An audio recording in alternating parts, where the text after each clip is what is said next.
Selamat pagi adik-adik, mari kita berdoa. Tuhan Yesus, kami akan mendengarkan firman-Mu. Amin. Pembacaan diambil dari kitab Hakim-Hakim pasal 4 ayat 4.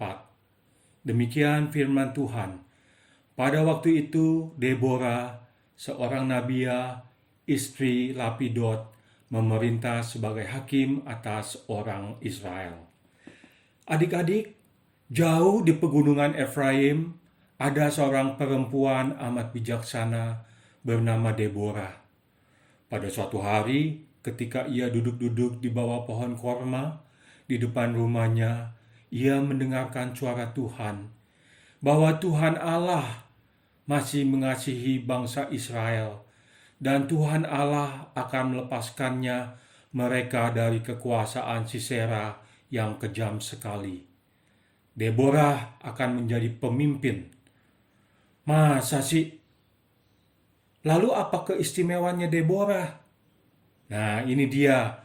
Deborah memiliki jabatan rangkap sebagai pemimpin bangsa dan pemimpin rohani. Ia adalah seorang nabiah, penyambung lidah Allah, dan juga seorang hakim yang diberikan otoritas oleh Allah untuk memimpin bangsa Israel. Dan ada satu lagi keistimewaannya adik-adik. Dia adalah seorang perempuan. Ia merupakan satu-satunya perempuan yang diangkat menjadi hakim. Coba adik-adik bayangkan. Biasanya kalau pemimpin perang itu, kalau adik-adik suka nonton film perang, maka pemimpinnya adalah seorang laki-laki ya. Jarang sekali seorang pemimpin itu adalah seorang wanita. Apalagi budaya pada saat itu. Seorang pemimpin adalah harus seorang pria. Budaya saat itu sangat sulit mengizinkan kaum perempuan menjadi pemimpin. Karena mereka menganggap perempuan adalah kaum yang lemah, kaum yang diabaikan, dan kaum yang dianggap kelas 2. Tetapi pemilihan Allah terhadap Deborah sebagai hakim menunjukkan bahwa Allah tidak membeda-bedakan jenis kelamin dalam menjalankan tugas panggilan yang Allah berikan.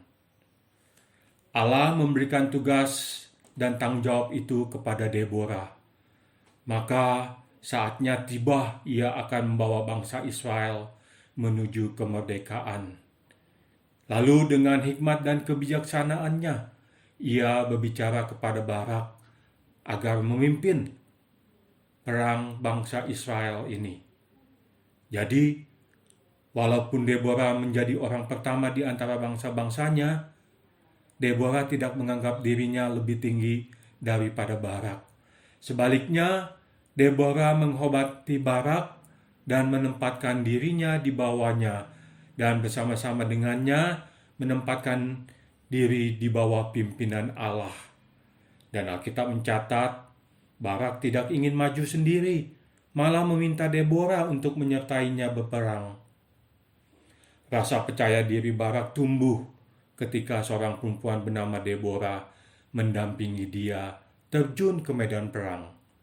Mereka bersama-sama perang melawan dan mengalahkan pasukan Sisera yang sudah bertahun-tahun menindas bangsa Israel. Kemenangan ada di tangan bangsa Israel, dan mereka bersama-sama dengan Deborah menyanyikan lagu memuji Tuhan. Terpujilah nama Tuhan, Kanaan aman kembali, bangsa Israel kembali berbakti dan menyembah Tuhan 40 tahun lamanya. Nah adik-adik, Tuhan bisa memakai siapa saja, termasuk adik-adik. Tuhan tidak memandang siapa adik-adik, latar belakang, status sosial, dan jenis kelamin. Bahkan Tuhan seringkali memakai orang-orang yang lemah untuk memberikan semangat, inspirasi bagi yang lain.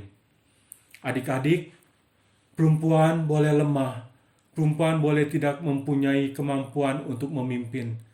Tetapi seorang perempuan yang hidup dekat dengan Allah akan dimampukan untuk menjadi pendorong menjadi sumber inspirasi dan sumber motivasi bagi orang lain, termasuk seorang laki-laki.